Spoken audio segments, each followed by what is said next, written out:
જય શ્રી કૃષ્ણ વૈષ્ણવો।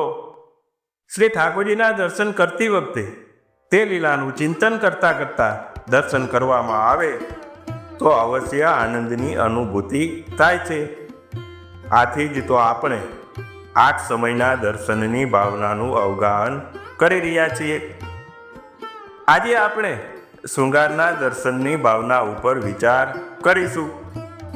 ખૂબ જ સુંદર ભાવનાનો સત્સંગ છે, તો વિડીયોના અંત સુધી ચેનલ સાથે જોડાયેલા રહેશું।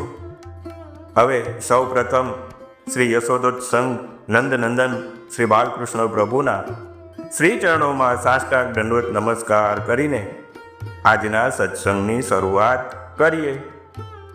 કે વાલા વૈષ્ણવો, આ લીલાનું સ્મરણ કરતા શૃંગારના દર્શન કરશો તો અવશ્ય આનંદની અનુભૂતિ થશે।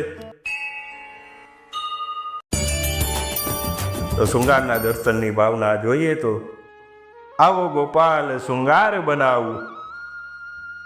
મંગલા આરતી પછી માતા યશોદા નંદાલયમાં પોતાના લાડકવાયા લાલ કાનકુંવરના શૃંગાર કરે છે। પ્રથમ માતા લાલનને સોનાની સ્નાન ચોકી ઉપર પધરાવે છે અને શ્રીઅંગમાં સુગંધી તેલથી અંગમર્દન કરે છે। પછી સુગંધી પદાર્થોથી અભ્યંગ કરાવે છે।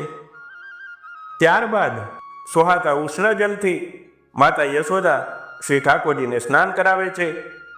ત્યારે પ્રભુના દર્શન, સ્પર્શ અને સેવાનો આનંદ પ્રાપ્ત કરવા માટે ગોપીજનો આમાં માતાને સહાયરૂપ થાય છે। આપણા નંદનંદન પ્રભુ તો નટખટ અને ચંચલ બાલક છે।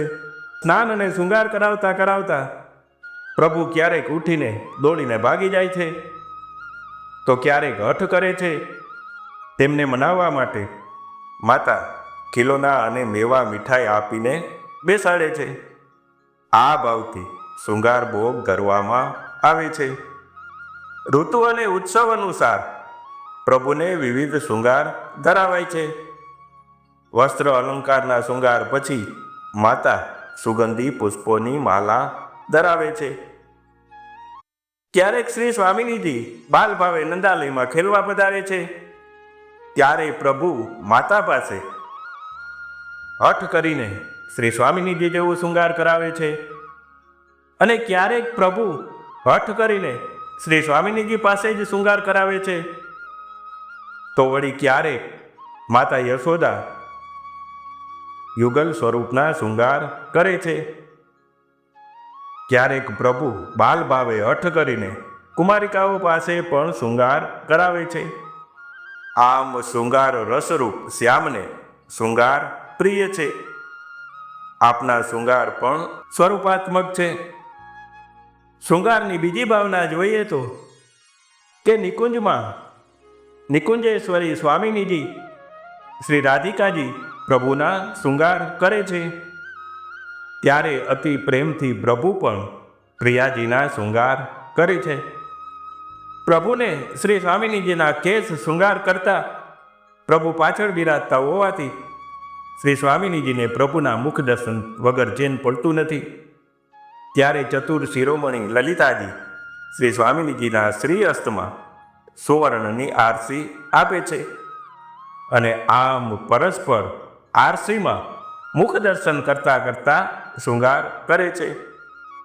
આમ શૃંગારના દર્શનની ભાવના રહેલી છે અને આપણે પણ આ લીલાનું ચિંતન કરતા કરતા શૃંગારના દર્શન કરવા જોઈએ।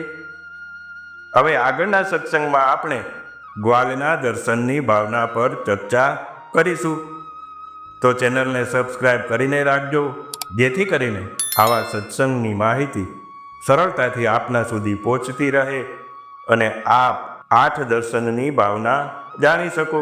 વિડીયોને લાઈક અને કોમેન્ટ જરૂર કરશો એવી વિનંતી સાથે આજનો સત્સંગ શ્રી બાલકૃષ્ણ પ્રભુના શ્રી ચરણોમાં સમર્પિત કરીએ છીએ। ફરી મળીશું, ત્યાં સુધી સર્વને જય શ્રી કૃષ્ણ।